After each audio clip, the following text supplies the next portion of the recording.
jaalala dhugaan osoo bifa qabaatee jaalala tiijii iluu fakkaata. Jaalala dhugaa jechuun akkanadha. Namoonni kaanuu osoo akkana ta'anii maal qaba? Dhugaa dubbachuuf taanaan jaalalli isaanii baay'ee tokko kan nama qannaasisudha, baay'ee tokko nama hawwisiisudha. Waaqayyoo isaan irratti harraafatu, iji hamtuu isaan hin argini. Hedduu namatti tolu, hedduu nama gammachiisu. Ani tiijii dhugaa rabbi akkasitti ishee hin yaadne. Namni ilkaaniif kolfeedhaaf baalagee hin jedhamu, azim jedheedhaafis cawwaa hin jedhamu. Tiijii namoonni baay'een ni beektu jechuudha. Kolfaaf tabaan kan yeroo dabarsitu baay'ee tokko kan nama ajaa'ibsiistudha jechuudha. አይተሻል የኔ ጎማ ጋሪ ዱባይ 4 አመት ፈርቼ ማለት ነው ጋሪ ገዛሁት። አሁን ከባሌ ጋር እየሄድኩ ነው ወደ ቤት ጋቢና ተቀምጠን ማለት ነው። እንዴ ነው ኑሮ መኪና ካልገዛሽ ፋራ ተገበ ቶል nagaa waaqayyo hunduma keessaniif haa baay'atu. Hordoftoota maatii tadruutu hunduma keessaniif nagaa waaqayyo bakka jirutti isiniif haa ta'u. Akkam jirtu fayyaa keessanii? Ani nagaa kooti galata waaqayyo. Bakka jiraatanii eeggamtanii guyyaaf saatii kana geessan isinin jechuutiin jaaladha. Akkuma beekamu viidiyoo sinama hargaati jirtanii baay'een keessan ni beektu jechuudha. Tiijii iluu hundi keessan ni beektu. Micayyoo kolfaa fi qoosaa garaagaraatiin beekamtudha jechuudha. TikTok irratti hedduu namatti tolti, hedduu nama gammachiisti. Kanaafiyyuu jechuudha barumsa baay'ees namaaf dabarsiti. Barumsa baay'eet irraa argatama jechuudha shirray. Dhugaa dubbachuudhaaf tiijiin gaafa biyya namaa keessatti jechoota tokko tokko gaafa shan dubbattu akkasitti gaafa kolfitee taphattu dhugaa rabbi abbaa manaa miti warruma ishiitti sodaattu yeroo hin jedhee yaadutu jira jechuudha. Lakkaashi nama kaayyoo qabdudha. Ilkaashi malee keessa ishii namaaf hin kennine. Namoonni siistama akkanaa beekuu qabu jechuudha. Namoonni tokko tokko miidiyaadhaaf jedhanii jireenya isaanii dhabu jechuudha. Miidiyaadhaaf jedhanii jireenya isaanii dhabu, gaa'ila dhugaa diiguu jechuudha. Tiijiin garuu eenyummaa sadoo sabatti hin baasin, akka gaa'ila qabdu hedoo akka hiriyaa qabdu odoo sabatti hin baasin, nama homaa hin qabne nama noormaalii fakkaatte miidiyaa irratti eenyuma wajjiniin noormaalii bakka fata jettee taphatte fammastee har'a garuu eenyu akka taate mul'istee jirti. Nama kana jalqaba osoo biyya harabaa hin deemin kan waliin jiraachaa turtedha jechuudha. Dhugaa rabbi inni dhiira akkamiiti, nama obsaa akkamii qabudha. Dhiirota tokko tokko ni beektu. Akkasitti miidiyaa irra kolfitee taphattee miti, dhiirota wajjiniin qoostee miti, suura dhiirota wajjin kaatee miti. Lafaa ka'eeyyuu suura FB irratti postotteedhafiyyuu kan gaa'ela isaanii diigamtu jiru jechuudha. Hinaaffarraan kan ka'e namoonni tokko tokko fageessanii hin yaadan jechuudha. So abbaan manaashillee dhugaa rabbii jaalala dhugaa jechuun kanadha jechuudha.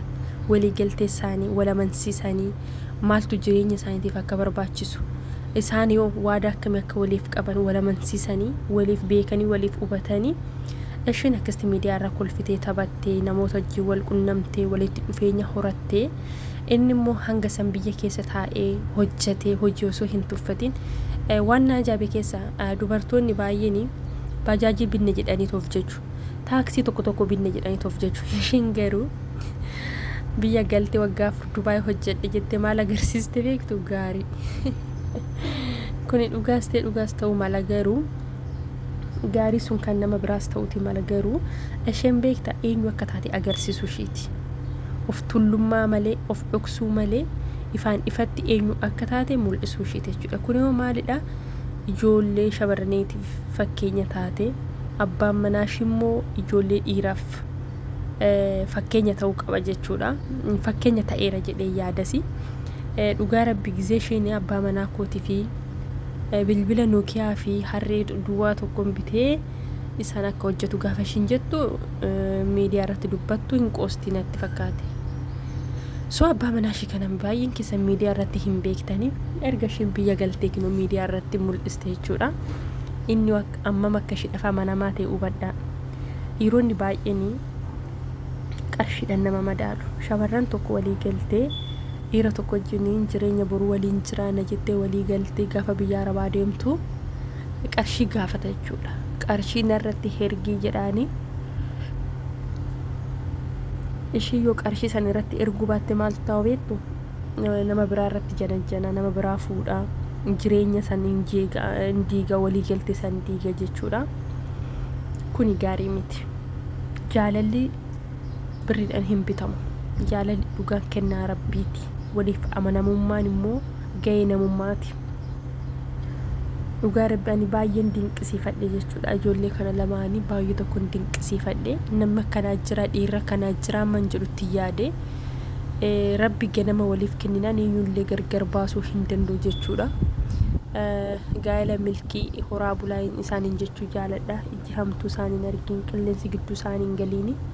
Dhugaa rabbii umurii dheeraa waliitiin haa jiraatanii. Maammadoon kaanillee akka irraatti baratu hafdii qabna. Maal maammadoon waan gaarii barachuu hin jaalatu. Maammadoon waan akkamii barachuu jaalata beektu?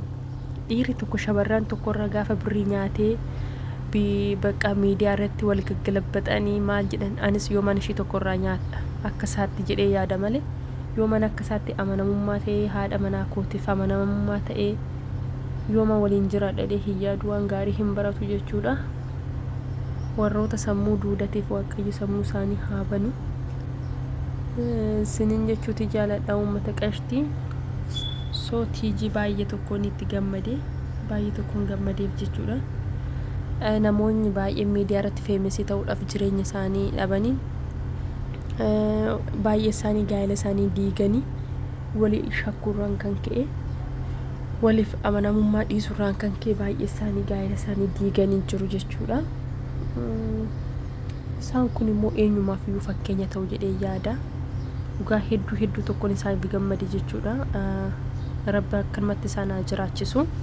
Hedduun isaanii natti tole. Hedduu tokkoon isaan jaalladhe dhugaa dubbachuudhaaf. Ifa godhaa nawaama soofee naqallisee akka qaramutaa yaadni kee qarxamee dugda nama kutaa. Sumaafan gugguufaa akka ambaadhessaa sumatu nagalchee qabaa dargaggeessaa.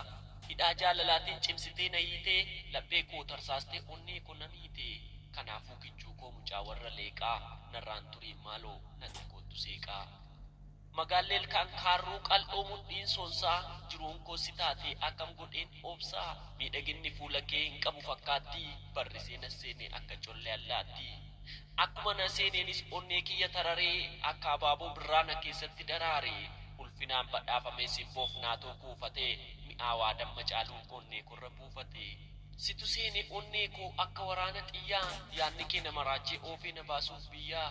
Sukkaara gororri kee natti mi'oofteen argee dhugaadha jaalalli kee onnee korratti margee hundeen jaalala keetii na keessa gad fagaatee sin argiin ooleen buluu dhugumaan jabaatee. Wadaroo dheereffatee qaamni kees na harkisee siin of duraa dhabuun na jeeqe na rakkisee. Waraanteetu na seentee akkuma qaran ilmoo jaalalli ani siif qabu hin caalaadhaaf ilmoo. Si toogganee jira keessa koo fidda dhiigaa si malee ooleen bulu sima barbaachan fiigaa. Sekondiif sirraa siqnaan aan waa'ee makee yaadaa dhibee qabaadheef miti yaaduma keefan aadaa. Gaafa ayyaana waggaas ormi basha'ee kooraa ani immoo barbaacha kee qarree gubbaarran jooraa. Jaalala kee yoon ibsu hundumaa lafa kaa'ee akka dhagaa bu'uuraa onnee kiyyarra taa'ee. Yaadni kees kochoo ta'ee samiirra na kaachisaa abjuudhaan fuudhee ba'ee bineensa na nyaachisaa.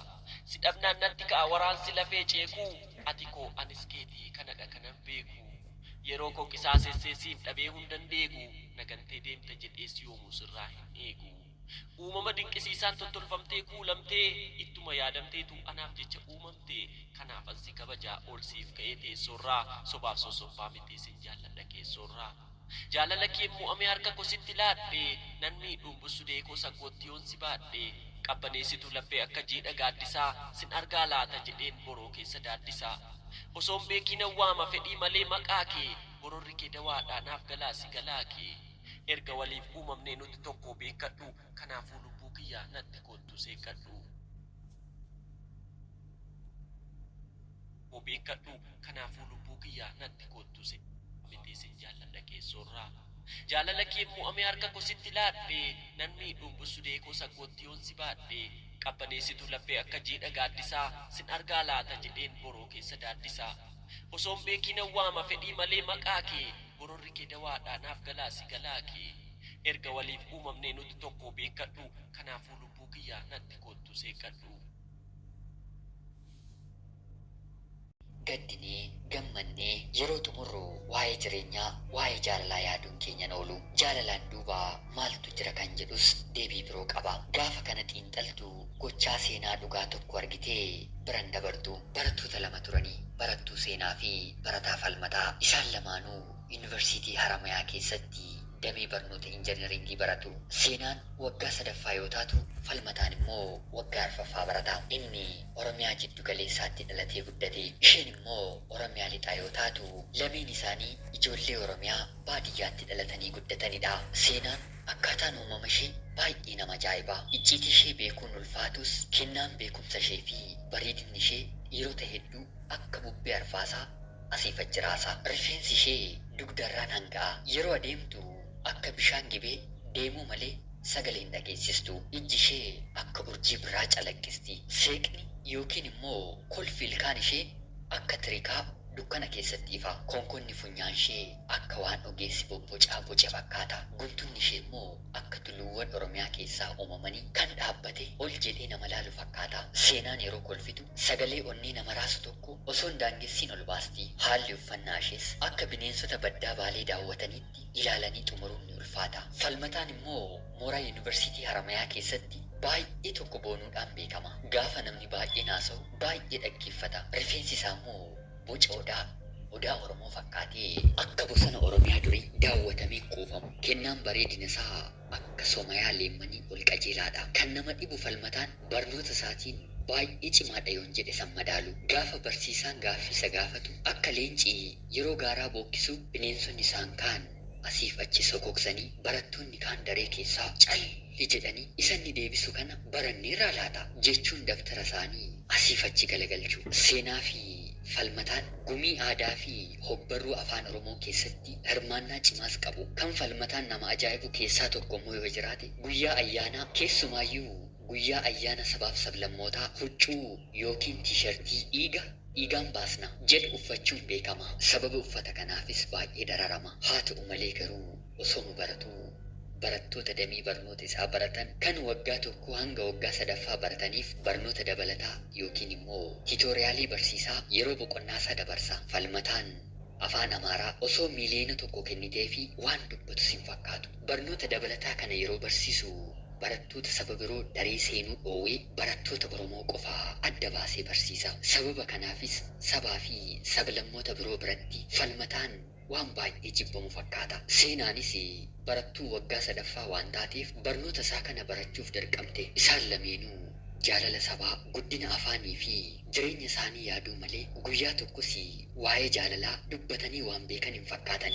haa ta'u iyyuu malee guyyaan tokko ni dhufe osoo lamaan isaanii mari'atiin innis osoo barsiisu seenaanis osoo barattu wal ajaa'ibsiifachuu jalqabanii falmataanis kan durii isaa malee maali bareedduun akkanaa maal uumaan intala oromoo kun silaa isheen tolinaaf hin jettu maaliif afaan koon balleessaa calluma jedheen barsiisu isaan babbareedduun akkanaa yoona akka dachee magaala finfinnee qabamanii dhumaniiru barana rabbi na balleessuuf mucayyoo kana natti fide maalaa godhu yaajama barumsa koo qabxii gaarii galmeessaan dhufe kana dhoqqeetti laaquufi jedhee yeroo dinqisiifatu seenaanis utuu inni barsiisaa jiru ol ilaalaa maal osoo inni kun kiyya ta'ee jiraate nan eebbifama ture barataan cimaa silaa waa'ee jaalalaan beeku maal ta'ee tammammoo nan gaafatu ija jaalalaan maal suuta jedhee akkan otoo barsiisu na laala barumsa malees waa'ee jaalalaa waan beekuun fakkaatu maal godha kana kun aljeebiraa malee jaalala beekaa laata tarii immoo gaaffii kanatu na dhibe jedhee bira geesse ilaalu yeroo inni na laalu ija keessa laaluu immoo danda'a laata yaa rabbii koo jettee seenaan gaafficha qabattee ijaan lafa laalaa tokko lama jedhaa gara isaa deemuu jalqabde yeroo seenaan gaafficha gaafachuuf kophaa bira deemtu dubartoonni kaan maaliif qofaa bira deemtee bareedaa kana jaallachuu barbaadde moo jedhanii miila lafatti riganii warri dhiiraas jalaa wal ilaalaa ishee ani gaafachuuf ka'e maal abbaasaa qofaa haasofsiisaa jechuun yaadaan wal qeeqanii seenaan dhiirota hedduun jaalatamti garuu baay'een isaanii gaafachuu sodaatanii doormii keessatti ciinca'u akkuma falmataa bira geesseenis ija jaalalaanii isa shululuun yeroo laaltu falmataan waan akka balaqqeesse wayii tokko ofii taa'ee isheen dhaabbattee asii gadi isa rukutu ija ishee keessa naasuun ilaalaa maaloo seenaa akkanatti nan laaliin jechaa gaafficha hojjeteef erga hojjetee xumuree boodas galatoomii sabboona jettee sagalee humna hin qabne tokkoon itti dubbatte.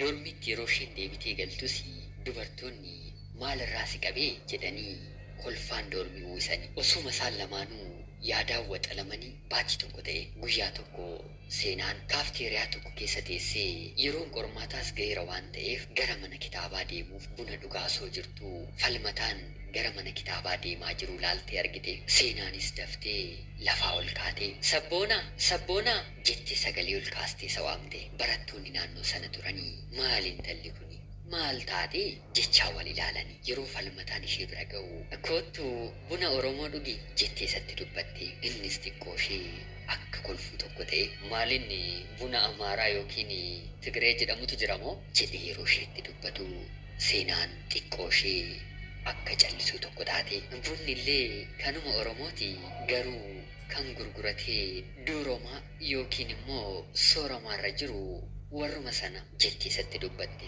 Buna isaanii dhugaasii waa'ee barumsaa wal gaafatanii falmataanis akka sedheen barachuun naman dhibu baratanii akka namaatti jiraachuun garuu baay'ee nama dhiba. Haa ta'u malee garuu seenaa gaafa baratte ati eenyuun akka taateen hubatta ati hoo siif akkami barumsi jedhees kan isaa dubbatee kan ishee gaafate. Seenaanis akkas jettee deebisteef barachuun baay'ee salphaadha garuu kaayyoo feete qabaattus jaalalaa fi atileetota Oromoo mo'achuun ni ulfaata jettee deebisteef. Falmataan suuta jedhee yeroo laalu seenaan akka aduu bishaan Awwaash gubbaatti baatee ijji irra namaa hin dhaabbattu. Hundaafuu eessa deemaa jirtaa jettees yeroo gaafattuuni gara mana kitaabaa deemaan jira jedhee akkuma deebiseefiini.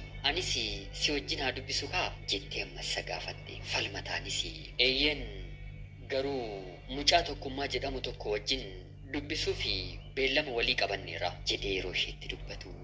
Seenaanis maali tokkummaan keessan dubartoota Oromoon dabalatu moo jettee dubbisaa jijjiirte. Falmataanis baay'ee ajaa'ibsiifatamee rifatee tole haa deemnu jedhee deebiseef. Yeroo isaanii mana kitaabaa seenanii kaasanii barattoonni hedduun sekoondii 10 kitaaba isaanii dubbisaa daqiiqaa 10 immoo isaan ilaalaa yeroo isaanii mana kitaabaa keessatti dabarsu. Seenaa fi falmataan onneen isaanii jaalalaan liqimfameera. Falmataan gaafa isheen gaaffii gaafattu akkuma isheen harreeffamtutti gadi fageessee ibsaaf. Garuu yaadni ishee gaaffichaa fi deebii falmataa otoo hin taane falmataa irra ture. Qalbii ishee booji'eera. Xiqqoos erga dubbisanii booda boqonnaa fudhachuuf mana kitaabaa sana keessaa gadi ba'anii haasaa isaaniis tokko lama jechuun jalqabanii. Egaan isaan akka Oromoo ammaa calli jedhanii waa'ee jaalalaa odeessuu osoo hin taane sanyii fi seenaa isaanii akka Oromoo duriitti wal gaafatanii lachanuu mudaan mudhii qabanii. Seenaanis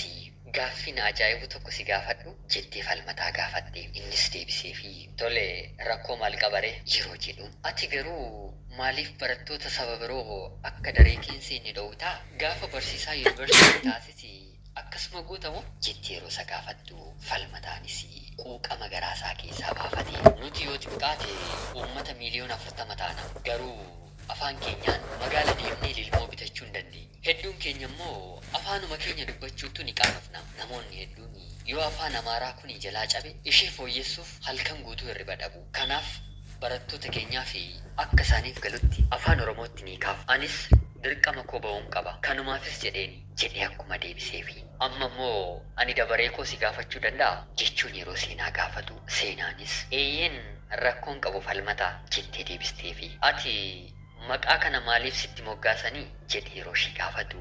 Seenaan xiqqoo erga gadditee booda abbaan koo yeroo mootummaa wayyaanee seenu sana roorroo nutti hammaatii jennaan gara waraana adda bilisummaa Oromootti deeme. Achittis wareegame. Yeroo sana reefu harmee koo wajjin wal fuudhanii ji'a 5 akka ta'een ture waraana kan deeme. Harmeen koos anaan garaatti na baattee mana hidhaa turte. Gaafa isheen ulfa ji'a 8 taatu erga deesse deebisnee siina jedhanii mana hidhaatii gadi ishee lakkisanii. Harmeen koos na deessee ji'a 2 gaafa geessu isheenis baqattee gara waraana adda bilisummaa Oromootti makamte. Amma ni jirti ni wareegamteetti wanta ani beeku tokko iyyuu hin jiru. Ani ergan dhaladhee kaasee akkoo kootu na guddise. Maqaa koos akkoo kootu seenaa jedhee naaf moggaase jettee miira gaddaan falmataatti dubbattee sanaan booddees gara falmataatti garagaltee ati hoo jireenyi kee maal fakkaataa jettee yeroo isa gaafattu. Abbaan koo baay'ee nama cimaa fi